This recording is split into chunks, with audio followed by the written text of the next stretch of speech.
there'll be a better one. Yeah. So glass half full, glass half empty, depending on how you're feeling on the day. And there's some fan signs. Oh boy. That still seems pretty expensive for Tyler 1. I wouldn't pay nothing for him. No context, that sounds like a just very disjointed sentence. Keystones are very normal. Yeah, nothing too shocking coming through. Now some Jhin, specifically Arrow, and I believe yesterday we saw this, there have been people picking up Thunderlords on Jhin just for a bit more laning phase oomph, and if you're going to be stacking armor penetration and looking for a mid-game spike, you can understand going for the early to mid-game summoner spell, but much more late-game damage in the Deathfire touches. SKT are spotted on this invade. Yep. Both of those wards placed relatively at the same time. They're just going to be looking for vision, not for harassment. With that ward, it actually becomes pretty risky to be able to walk through this brush, although Ezreal, I guess, with an over 1,000 range check makes it a bit safer. So we will see the Oceanic meta come through, as the bot lane will be on the top side. For a second, I was like, where are you going? Oh, okay, because it's upside down. Monty mentioned it yesterday, I so understand I thought, you know, now. gotta give those little shout-outs. God, I'm glad that that's done with Reddit. I remember every time it was late in North America, all the posts would just be pictures. Oh, do you remember when there was a bot that was like Australian bot, and it would just repeat people's sentences inverted? They just flipped the text. You couldn't read it. It's hilarious. Wow, Pilot's taking so much chip damage, trying to push, and then a couple of Qs from Bang is already below half, has to pop his potion, despite the fact that he entered lane first. This is actually a real big problem. Bang has always been razor sharp at hitting those Qs. Well, speaking of damage, Faker taking a bunch in this mid side as well. Does have the refillable potion, but he's already using one of those charges to try to get himself back up. Shay, not sure what he's taken first. I would guess it's been the Pulverize. He actually hasn't taken a spell yet. Oh, okay, yeah, he's holding on to it. Yeah, I just saw the... Usually if you're trying to push quickly, you take Triumphant Roar for the AoE, but that forces you to only have at level 3 your trio of abilities that really make Alistair relevant. At level 1, really doesn't do anything. Yep. See, they're just getting shoved back away from the experience here. And people might be like, why hasn't he taken Triumphant Roar? But then he only can have combo at level 3, and you get severely punished for that. So he's basically not skilling unless he needs to headbutt away. Would really prefer to skill W and Q as early as possible. It's a bit of a catch-22 situation to be in. Also, the sustain is laughably little at level 1, so... Yeah, it's been nerfed significantly in the past since last split. So not going to be nearly as strong. See, though, Faker, despite getting bullied out, is keeping up in CS. 23 ball in that mid lane, started with the Sapphire Crystal. So in terms of game plan early, one of the big things SKT will do, and this won't come as a surprise, is try to set up the Trundle. Now, Gnar versus Trundle, Gnar desperately wants to rush a Black Cleaver as early as possible and just try to demolish Trundle in lane.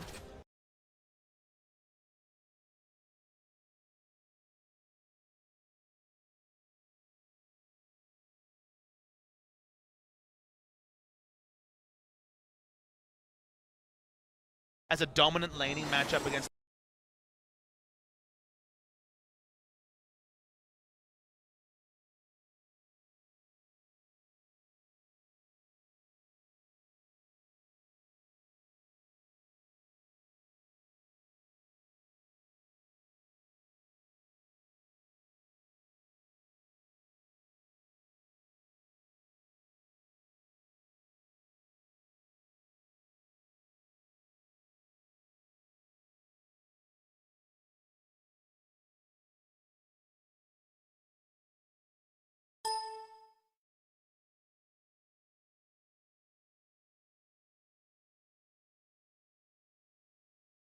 You can see so far, only one of those Corrupting Potion charges having to be used by Duke, so Trace not able to lay down a good enough amount of harass to warrant expending those charges. Ooh, Bang gets outthought. He actually fully channeled his recall, expecting Jhin to have gone back, and now Jhin get to push out. So they timed that recall well. Now Wolf's overextended. Yeah, he's going to get rooted, takes a bunch of damage, still has the Ebb and Flow there to keep himself sustained up, so he's not going to be too terribly punished, but this does open up for a good amount of CS denial here from the side of Jhin, as Bang is still just passing the tier 2 tower.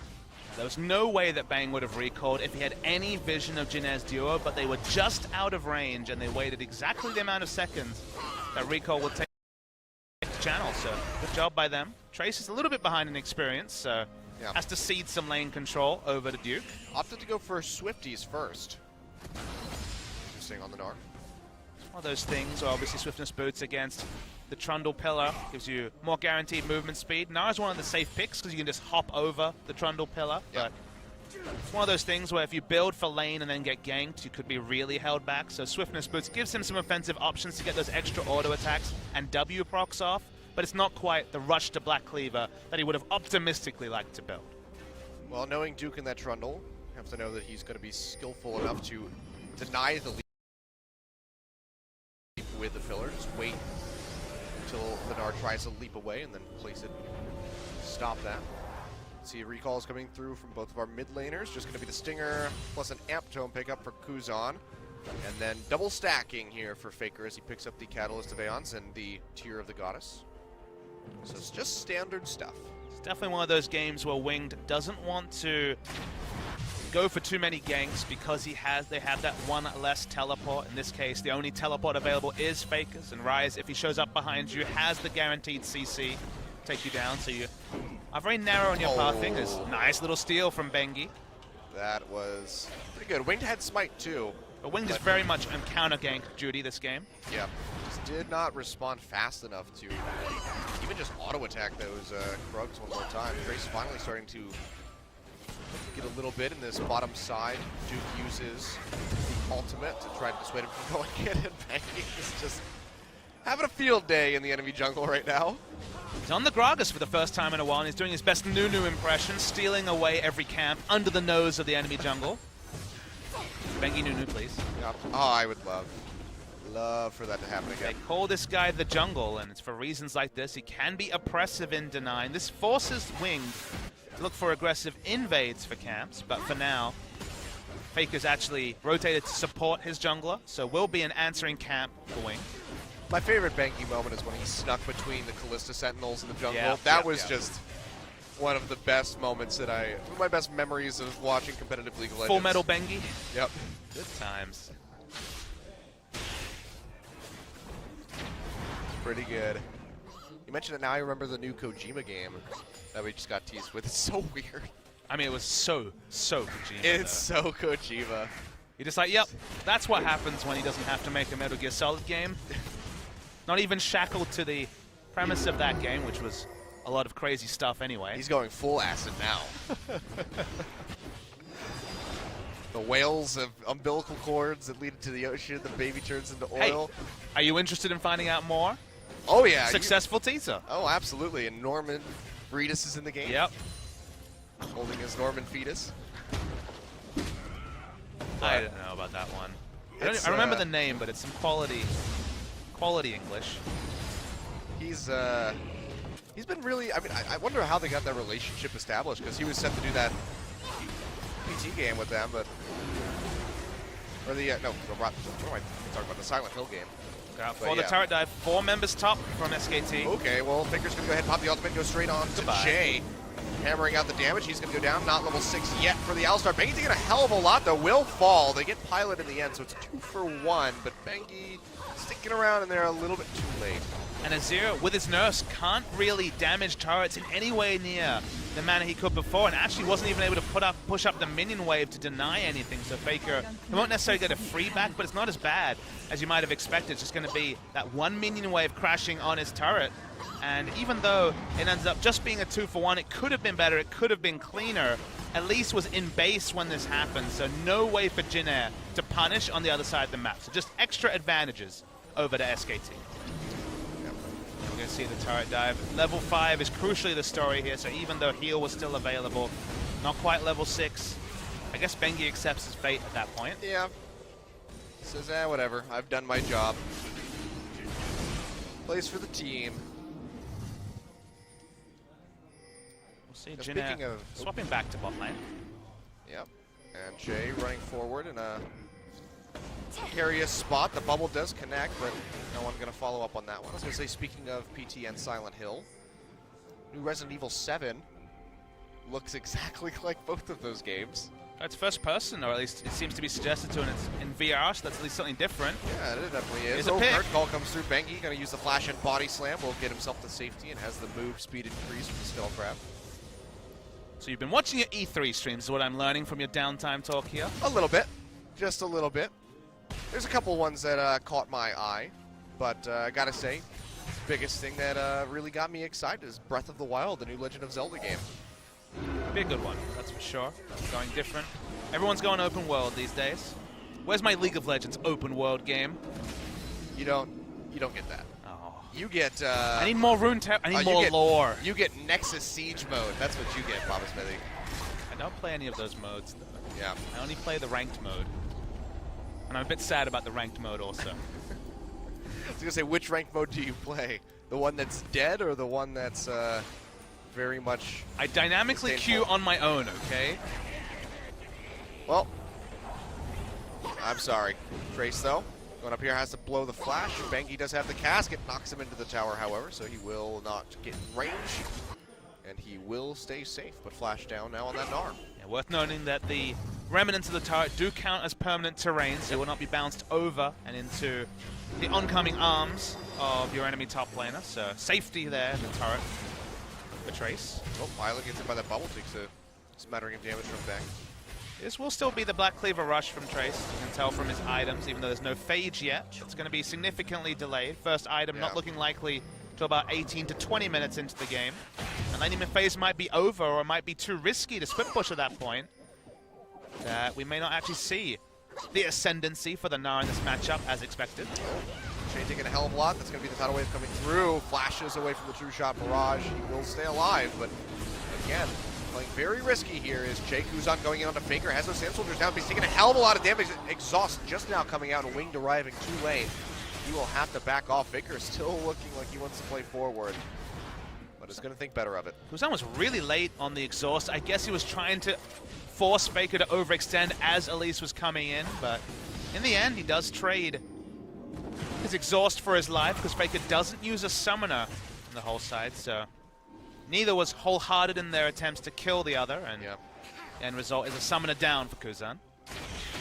And more minions denied here by Faker as he starts to a little bit of a lead. We'll be able to recall. TP is getting ready to come back up. We'll see. Yep, he's nearing that Archangels.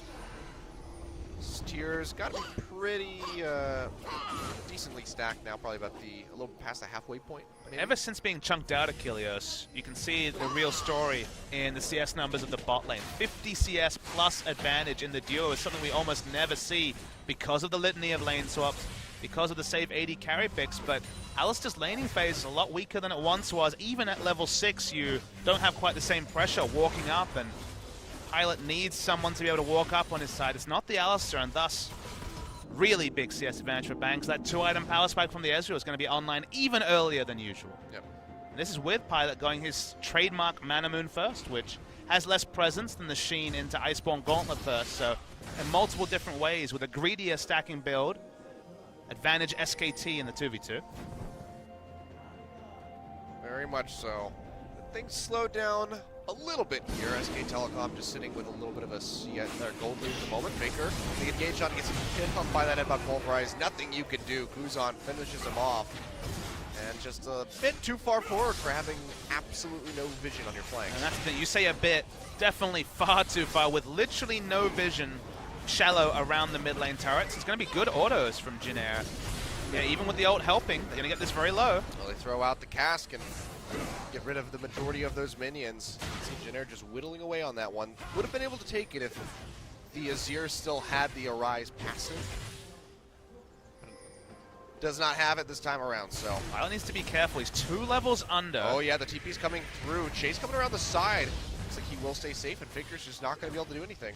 Yomu's Ghostblade and Boots meant that he would be able to get away one way or the other, but now Bang gets free time on this turret. Let's see if SKT can keep the pressure up and actually get an objective after denying mid lane turret to Jhin. It's like a half objective.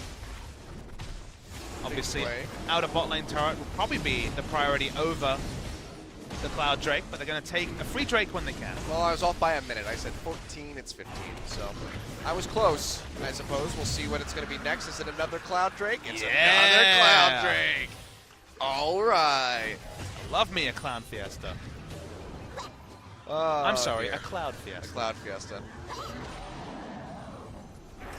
Well, should not play craps at the casino tonight because the RNG is just not rolling well. I mean, game one was pretty good RNG. That was pretty good. Triple mountain into Infernal. Oh, Bang gonna get caught up. Gets rooted down by the W, throwing out the curtain call shots. Gonna land 2 of them. Flashes away from that last. Keeps himself safe, but that's double summoners down now. Frozen Mallet from Trace. Yeah, he can hound onto Duke here. You can see he goes back for the jump. Faker now arriving. Trace will flash away. Not sure if that was all necessary, but wants to play it safe. We saw what profit Che got from a respect flash in game 1, and it was one of those respect flashes from Trace that maybe his old man mechanics aren't quite up to the young'uns, so ended up looking a bit foolish with that one. You have to make this an age thing, huh? Yep. It's a storyline. He's old. He's very old. By pro gamer status, of course. Younger than every caster barring you, Achilles. Yep, he's very old. Which means that Doa is just like the ancient one. That's why we sent him to America. Yeah. Fountain of youth. I don't know if that's true. Have you seen old Korean people? They're in pretty good shape. I think this is the fountain of youth. It's fair. Something in the kimchi. Must be. So I remarked on it. Frozen Mallet first. There are definitely matchups where Frozen Mallet has always been great on Gnar. Obviously against Hecarim famously, you dealt with his passive, and in general when he didn't run Flash, there's no way for him to get out. I think it's optimistic. Boots of Swiftness was already taken on Duke. One of the reasons you go for Frozen Mallet over the Black Cleaver is a slightly more defensive, offensive item, if you know what I mean. Black Cleaver's all in on killing the enemy, and a little bit more health coming through from the Frozen Mallet. Health is pretty good stat on Gnar because he gets so many free resists in Mega Gnar form, so situationally can still be very tanky despite going for this Frozen Mallet, but just won't be cutting through a Trundle like you would with Black Cleaver. Yeah. And at some point when you're chasing him down over the course of the extended top lane, you have to think eventually the safety won't be there, you'll have to back away, much less likely to secure a kill if you go for Frozen Mallet. Well, so far it's been working out pretty well for Trace, who has a fairly significant gold lead up in that top side. Yeah, they've swapped winged. He's going to find Bengi and Wolf here in the jungle. They get the bubble. Bang on the way, trying to get the damage. The flash away. The tidal wave will knock him up. Can they stick to him? The cast can go wide as he propels up into the air. Nowhere to go, however, and Wolf is going to find the kills. Not exactly where you want that one to go, but still a kill pickup for SK Telecom. But can they do anything with it? Looks like they will go for the Rift Herald. So not the best of objectives to pick up, but not much else available. But it was just smart. SKT employed the buddy system, got the catch onto Winged in his own jungle, took him down. Smart of Azir not to try and get in there with the ultimate. Ryze was walking up, would have been a 4v2, would have been 2 kills over, so just a single kill and the Rift Herald, which actually will be put on to Bang, interestingly. Trying to keep up the lead. Leads have been traded. Top lane, the advantage is there for Jhin, although it is closing as Trace starts to exit the lane, and the advantage squarely with Ezreal in the 2v2. Oh, Jay goes in for the headbutt, but a nice E away from Bang. Will keep him safe. And interestingly, Trace is going for all the hammers. He's going to be going for the Black Cleaver and the Frozen Mallet, so that's a very offensive build, and will be situationally super squishy in mini-Gnar form. No armor or magic resist to speak of. Yeah, super squishy already, and you're going up against a Trundle with Subjugate. Wing, though, getting caught out by that root from Faker, who's taking a hell of a lot of damage from KUZAN, but KUZAN goes way too far forward, takes the turret shots, and goes down. Bangy finding the kill. Trace on the run, already uses the hop, gets caught up by the bubble, has to use that Gnar ultimate to knock them back, but Faker goes in with the flash, roots him down, and takes him out. That's Trace going down at 2 for 0 so far. Curtain call popped. Bangy taking a couple of those shots, but Wolf is going to body block the rest. And SKT, Baker's not even done yet. Walks in onto Pilot. The bubble won't connect, so they won't continue the chase. But 2 kills picked up there for SK Telecom, and a hell of a lot of damage about to come through onto this turret. They didn't even have to invest all their members. Bang never left top lane. It's just KUZAN being far too far overextended, even with Flash. Didn't find a time to use it. Only managed to get the Emperor's Divide out as he died. That honestly, not quite as stark as the failed turret dive in game 1, but this is Jhin this time, and KUZAN going in too aggressive, taking the E, getting caught by Bengi coming over. They had vision of that brush, but didn't play around it. And then Trace gave his life because of the overextension from KUZAN in much the same way that Bengi did because of the overextension of Faker in game 1. Yep. See Faker, flash in front of the tower, you're fine. Flash beyond the tower, not fine. They come up and make a huge play there and finally get a pretty solid gold lead at 4,021 minutes. Bang gonna try to steal away the red. Does he get it? No, he does not. Small thing I want to cover is coming back to the build from Trace. Health is the big stat, this big defensive stat in both Frozen Mallet and the Black Cleaver. Actually, no, it's not. Is it still health? Black Cleaver? Yeah. It still is. It has a phage.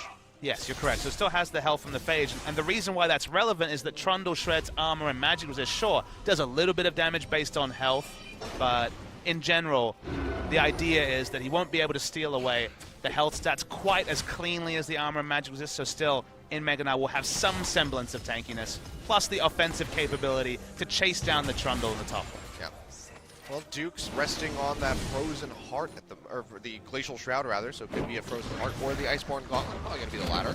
Match the chase potential of Trace with the Frozen Mallet. There's actually been a shift towards the Frozen Heart increasingly on top lanes, and he's against Azir, Gnar, and to a lesser extent Jhin, so I think Frozen Heart probably going to be the pickup here. Could be. We'll see where he wants to go. The Ruby Crystal in his inventory not really telling much for us. I said Frozen Mallet, I meant to say Iceborne Gauntlet. Yes. That's where my brain was going. Finally, okay, we break the curse of the Cloud Drakes and we get Infernal for our third. Let's make it fiery, Achilles. But I mean, hey, double Cloud Drake, Faker's gonna go fast. I mean, it is relevant in that he's out of combat till he hits the root, and then from then on, probably doesn't need the 30 movement speed anymore. He'll get from bot to mid in like a second and a half faster now. Yeah. Rotations. Jhin kind of licking their wounds. They're almost 5,000 gold behind. Bang is almost Flame Horizoning Pilot. And this all from Jhin getting to lane phase first, but getting poked out so severely that the potion had to come down. Che held onto his point, so he didn't have heal to stop a scenario like this, and it's further extended. Jhin have been giving their empty farm, A-lane farm, mostly to Trace and KUZAN, which means that Pilot on a mid-game snowball build is behind, which lets you know that the late game isn't going to really be any solace until everyone is at 6-item territory. But look how far behind he is. He's level 10 to Bang's 13. Has the Yomu's Ghostblade and a Dirk. Bang is almost 3 items completed. The Blade of the Rune King just a couple hundred away from being completed at this moment. Pilot is not in a good spot right now. And unless they can hold out like Jhin loves to do, they probably aren't going to come away with a win. And awkwardly, if it is to be either the Maw Malmortius or the Duskblade as a second item for Pilot, those have been the 2 favorites recently that build out the Serrated Dirk. Yeah. The big issue is going to be that a Chain Vest from the Gragas and soon to be an armor item by Trundle basically answers what is supposed to be mid-game power. This build should already be online at this point or slightly earlier, and it being delayed means there's very quick, cheap answers to stop Pilot from being relevant to much later in the game. Yep. See, they do have that Aegis on wing, so trying to deny some of this damage from Bengi and Faker. But not going to be doing a whole lot until they can get the Locket. You can see that Tier 1 mid does go down. Faker sticking around on the top side, looking to pressure out that Tier 2 as the rest of SK Telecom, Sun Duke are just grouped up in this mid lane. Feels like the late game is in the advantage of SKT as well. Ryze, Ezreal, and the Trundle should be able to do work, so buying time for Pilot to get these items I don't think behooves Jhin, but what other option do they really have? Yeah. Pilot of all AD carries has the largest share of gold post 15 minutes. Jhin, despite the fact that he doesn't put a lot of damage, give Pilot a lot of resources. This has been one of the few games where he has been the one held behind, and other members of Jhin have actually been able to pick up the farm. Yep. Well, Faker, his build really starting to come online, has that Void Staff, Seraph's Embrace is fully stacked up, so he's going to be hammering out the spells. Meanwhile, it's just the Ryze, Crimson Scepter, and the Nashor's Tooth for the side of KUZAN, so a full item behind as well is this Azir. 5,000, 6,000 gold between the two teams has been spent on such power. And now Trace finds himself with this Frozen Mallet Black Cleaver build that has a lot of power to it, It's just, you'd see that from SKT. You just don't open up a scenario for there to be a 1v1. You have 2 players with teleport, and you have this Faker. Yeah, goes in, does get stunned up by the Gnar, but look at that. Already whittles him down to half HP. Just no resistances outside of health. While that build might shred Duke, certainly going to do nothing to Faker. He'll laugh at your lack of magic resistance and take you down in 2 spell rotations. So Jhin now find the map even more narrow with only a single teleport, and now not being able to enter lane against Faker. Yep. He's also got that fat shield coming through from the Seraph, so even if you can whittle him down, it's like, well, still have a hell of a lot more to do. See Bangi pushing it really aggressively over this red buff. 4 members of Jhin Air are here. Faker's still down on the bottom side, able to get the tier 2 tower. Meanwhile, Bang's putting in the mid. Wonderful split pushing coming through from SK Telecom. Just playing around their leads. One more hit. So well. The lane assignments have been traditionally great for SKT. Yep, Duke gets top.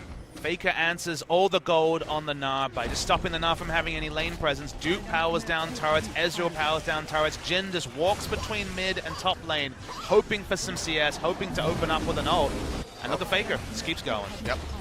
That's going to be all of the tier 2s taken away here by SK Telecom as they're looking at a near 10,000 gold lead. Faker as well, getting some damage in onto the bottom side. And they are just commanding the map at the moment. A minute left until the Infernal Drake comes up. Baron not yet been really paid much attention to by SK Telecom, but looks like they're going to go ahead and make me eat my words as the TP comes through from Faker and they go straight onto this. They have so much Baron damage at this point. Bang will switch off. Jhin are looking for the contest. Well, they have this down below half HP. Do they stick or do they back off? Trace over the wall is going to be the current call coming out, so they decide to just go ahead and disengage. Bangi going to take a couple of these shots. Fourth one going to go wide, and SKT do get dissuaded off of that Baron. But they've still taken so much on the map and can just go back and get ready for that dragon, which spawns in 25 seconds. SKT smartly realized the only way they can lose this game is through making a big misplay around an objective like Baron. They are winning in every other facet. They have good lane assignments, they have earlier power spikes, they have so much extra gold on their carries. Ezreal, Bang is 4,000 gold ahead of Pilot, and there are gold leads in every other lane, including the Trundle versus Gnar matchup. So don't go and overforce around Baron, just look for the peel. That's the much higher percentage play from SKT. 2,000 gold lead as well for Faker over KUZAN. You can see Faker going to go ahead, hit the go button. Wants to run a Bang is Pilot. slowing him up, jumps on the Pilot. He's going to be made quick work of. Still gets taken down by Bang as he flashes over the wall. Jay going to fall as well. Faker finding that kill, and Bang and Wolf still hot on the heels of Winged and KUZAN, with Duke coming around the backside trying to get on the Trace. Just jump over towards that Krug pit. You see the True Shot Barrage comes out, disconnect on the both of them. The bubble going to go wide. Wolf taking a bit of damage, but Bang goes super aggressive. Emperor's Divide comes out, but no one can capitalize on top of it. They take out KUZAN. It's Winged and Trace running for the hills, but I don't think they're going to make it very far. Flash forward by Duke, trying to get onto this Gnar, but here comes Faker from the side. Root comes through, he flashes away. Doesn't matter, he goes down. That's going to be SKT picking up an inhibitor at least. And this is the SKT we saw 10 times on the Rift before game 1, and you wonder, why do they have to get cute with the Lulu pick? Why can't they just play the way they usually do? Go for the power, go for the Anivia. I think that game would have been very reminiscent of this one, but Duke just chopped the tower. Very, very close to what is going to be a 1-1 series between SKT and Jhin Air, but you wonder what if not for getting cute with the Lulu. Yep. Well, 3 members still dead, Winged being one of them. This Baron is going to go over to SK Telecom. Duke still splitting up that bottom side. Don't think he's going to go in for that turret as everybody is now respawning. But the Inhibitor Drake could very well be the next pickup here for SK Telecom, which would really help them solidify this win. Because currently they are 14,000 gold in the lead. Yeah, everyone at minimum is an item ahead of their lane opponent, and some people, looking at you, Bang, are multiple items ahead of their opponent. It's only just the second item from double item. Yep. Oh. Yep. He's 100 CS ahead against More Mahmoud. It's the most defensive of Straighter Dirk choices, and the Yomu's Ghostblade. The mid-game power spike, very well missed from Pilot. Just looks a bit sad in comparison to his opposite number. My solo queue heart goes out to you, Pilot. Let's be real, you'd be raging at him. Come on now. Man. That is a rough spot to be in. I mean, even KUZAN is pretty much in the same boat. You can see he's just now trying to get that Void Staff completed. Faker's already got the Guardian Angel with another needlessly large rod, so looking for that Rabbidan's death cap. And with this turret being as low as it is and Baron-empowered minions, SK Telecom are going to be very comfortable to push their way in and take down this inhibitor. So it will be the first of the game at the 31-minute mark, just about. And SKT are looking pretty poised to close this one out in the next few minutes. You just take a step back. We're only 2 kills away from a perfect game for SKT. No turrets, no dragons for Jhin. Very true. You can see they're going to go in, find Shay. He already pops that ultimate. Tidal Wave comes through, will pop up Trace and KUZAN. Bubble going to go a little bit wide as Shay jukes it out. But now that's going to be 2 inhibitors following the bot and mid. They still have these waves crashing in. They could just stick around, try to whittle them down with Bang, and get onto these Nexus turrets. Looks like the ping's going to come out, and we're going to see Duke and Faker splitting up to the top side and crash that wave in. Could just be a triple inhibitor going over to SK Telecom. They could definitely look for the finish. I guess with Gragas ultimate down, it's a little bit more difficult. It's going to be up in about 10 seconds. Faker has Guardian Angel, so can be super aggressive under enemy turrets, but with a grouped minion wave coming up, you make the percentage play, you rotate Duke over. Baron buff still has about 40% duration, and you just look to end the game. Well, they have the wave here, and SKT is pitching up from below, throw out the True Shot Barrage, get a little bit of damage in onto KUZAN. Turret's getting whittled down slowly yet surely. Duke not able to find an opening to get in there, but the Super Creep's now pushing in onto the Nexus Towers. He's going to draw Jhin back, and the turret falls down. Inhibitor to follow, and this is looking really grim for Jhin, who might be losing this game before the 35-minute mark. Benki goes in, finds Jay, no ultimate available, he goes down. No flash either. Pilot trying to just walk his way out, has to pump the Yomu's Ghostblade. The pillar interrupts him, he gets knocked up by the Tidal Wave. Hex Trigger gets popped, can they finalize the kill? They do. Bang with one last Mystic Shot, finds it. Faker gets knocked into the fountain, but it's still not enough to take him down. Uses that Seraph's Embrace shield. It will kill Bang in the end, but does not matter. Both Nexus turrets down. Nexus exposed.